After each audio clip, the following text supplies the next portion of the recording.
Bismillahirrahmanirrahim. Assalamu alaikum. You are watching my YouTube channel and my name is Muhammad Bilal. In today's video, I am going to teach you 5 most important phrasal verbs which are used in the classroom, especially if you are a teacher and if you want to give a positive impression in front of your students, and if you want to communicate with your students in English. For example, let's say I am a teacher and I enters in the class.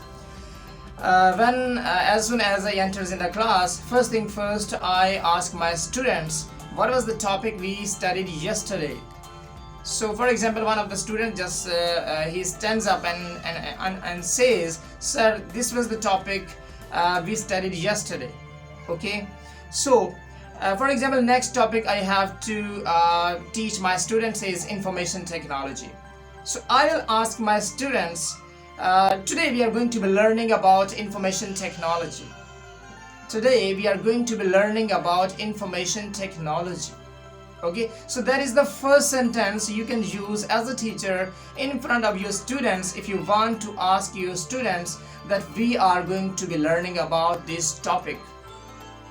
Okay, so that was the first sentence. Okay, for example, you have started your lesson and you have started teaching your students. Your class is creating disturbance. Your class is not serious. Class don't want to be sit in the class quiet. The class is creating much noise, and you want to make your students understand that I am teaching you and you are creating noise. Why are you creating noise? Why are you not taking me seriously? So you can use this sentence. You can say, I can't get started until everyone is in their own seat and quiet. I mean, every single student should be sitting on their own seats. And super important thing is, student must be quiet.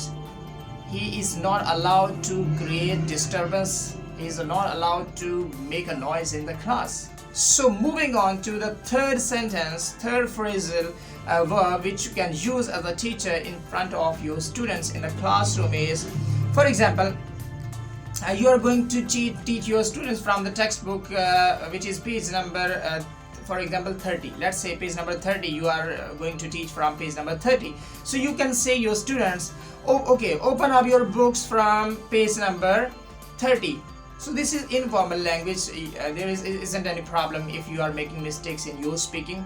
So if you want to be more like formal, you can say, okay students, open up your books at page number 30. Okay, you can simply say, okay, open up your books to page number 30. So there are several ways you can speak. You can say, you can convey your message to the students that you have to open this page to read out. Okay, so moving on to the next sentence, which is super important, and that is, for example, you are teaching your students and you are teaching with your devotion and students are not taking you seriously. You are punishing them. You are asking your students again and again, over and over, that be quiet, don't create a noise, just take it easy, and you are making them understand what the importance of study is, and you are teaching them seriously with your keen interest, but students are not taking you seriously. They are not interested in your class. Then I think as a teacher you have an option to split your class into different groups. So you can say, I'm gonna split you up into groups.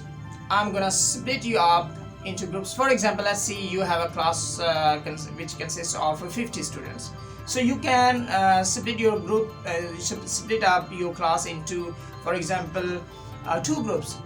Okay, you can ask your students, okay, 25 of you guys just go to the right side and 25 of you students just go to the left side, so that everybody should be seriously taking my class, and everybody must be attentive in my class, both physically as well as mentally. So you can split up your class into different groups if your students are not taking your class seriously and they're not attentive in the class.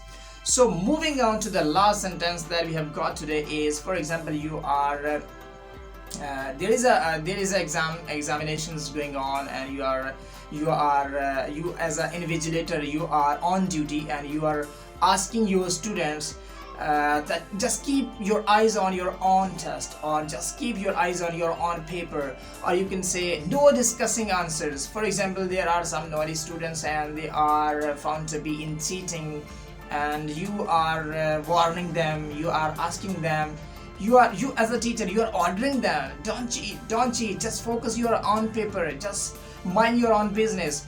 So you can say keep your eyes on your own test, keep your eyes on your own test, just focus on your own paper, no discussing answers. So there are several ways you can ask your students to be attentive, just focus on your own cheating, because it is more like dishonest and it is against the rules of the examinations.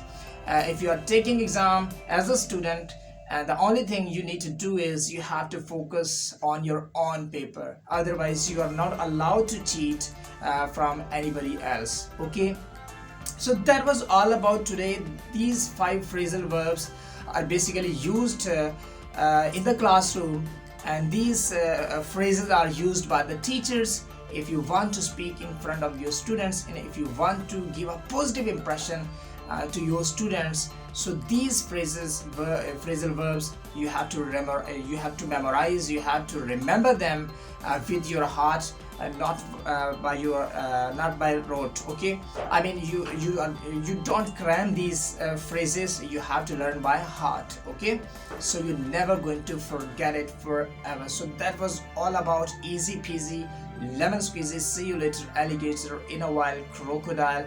Just go under this video, subscribe to my YouTube channel, press bell icon, and never forget to leave a comment below. Until next time, keep watching Walk and Talk English. Allah Hafiz.